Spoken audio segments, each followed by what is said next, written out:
What would happen if you built a refuge for a persecuted people in a place where another people already lived? In the next few minutes, you'll learn why this moral quandary is at the root of the struggle between Israelis and Palestinians. First, there are a couple of things it's helpful to understand.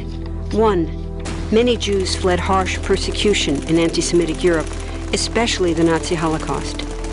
Zionists encouraged massive immigration to historic Palestine, at that time a British colony, where Jews had an age-old connection and where small Jewish communities had long existed among larger groups of indigenous peoples. But when the UN offered the Jewish immigrants the majority of the land for a new state called Israel, for the indigenous Palestinians who lived there, it was a massive destruction of life. They rejected the UN's partition plan, and several Arab states invaded the new state of Israel. Israeli forces essentially erased over 400 Palestinian villages and towns. By the end of the fighting, Israel controlled 78% of historic Palestine. And when 750,000 Palestinians who fled or were expelled during fighting tried to return to their homes where the new state now stood, they were permanently barred by the Israeli government. While over 100,000 of their relatives and neighbors who hadn't left became second-class citizens of the new state, along with the new Jewish majority. Today, Palestinian refugees and their descendants number in the millions. Most are in the Gaza Strip, the West Bank, and Jordan. Many are spread throughout the world, with millions still living in refugee camps, seeking to return to their homeland. To sum up, one group of refugees found a much-needed home, but in the process, a new group of refugees was created. Here's the second thing to understand. Israel was founded as a Jewish state. But now ask yourself, what exactly does that mean? People had lots of ideas about what a Jewish state should look like. Some called for equality for all citizens. But what was created, in practice, was institutional discrimination against non-Jews. In other words, Israel ended up being built on a blueprint of exclusion. The Israeli government wants maximum land and resources for Jews, but not the Palestinians living there.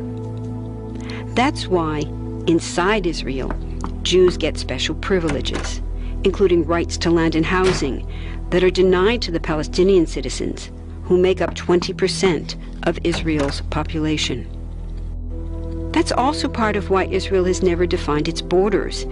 In fact, they still hold on to land, the West Bank and Gaza, that they conquered in the war in 1967. Since then, Israel has built Jewish settlements throughout the occupied West Bank, building Jewish-only cities and supplying them with infrastructure like roads and army camps, schools, and even a college.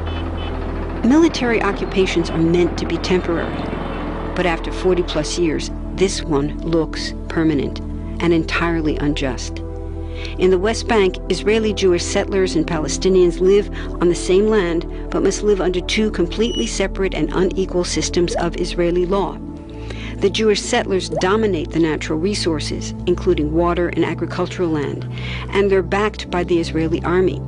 To maintain the occupation, Israel has demolished thousands of Palestinian homes and orchards, confiscated Palestinian land, bombed a captive civilian population in Gaza, and punished resistance with raids, arrests, and assassinations, all to gain maximum land, while making life so difficult for Palestinians that they will either leave or be too afraid to resist.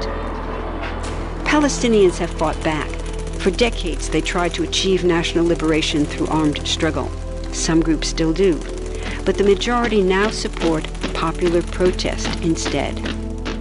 The deeply harmful pattern of control, repression, and violence profoundly harms Palestinians living under occupation and Israelis living as occupiers. This must be broken to reach a peaceful and secure future for both peoples. Now that you understand the problem, what about the solution? What about peace talks? So far, over 2 decades of U.S.-backed peace talks have actually made things worse by helping Israel continue the occupation. It's been years of talking while Israel massively expanded the Jewish settlements and literally redrew the map. Peace talks are good if they're real, but not when they're theater to cover a land grab. So now what?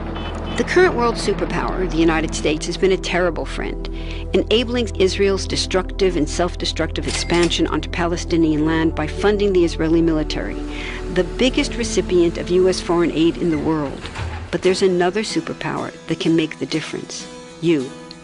There's a movement with hundreds of thousands of people just like you across the world, including Palestinians and Israelis, protesting, educating, divesting, and boycotting, all to bring nonviolent international pressure on Israel to stop violating human rights of Palestinians.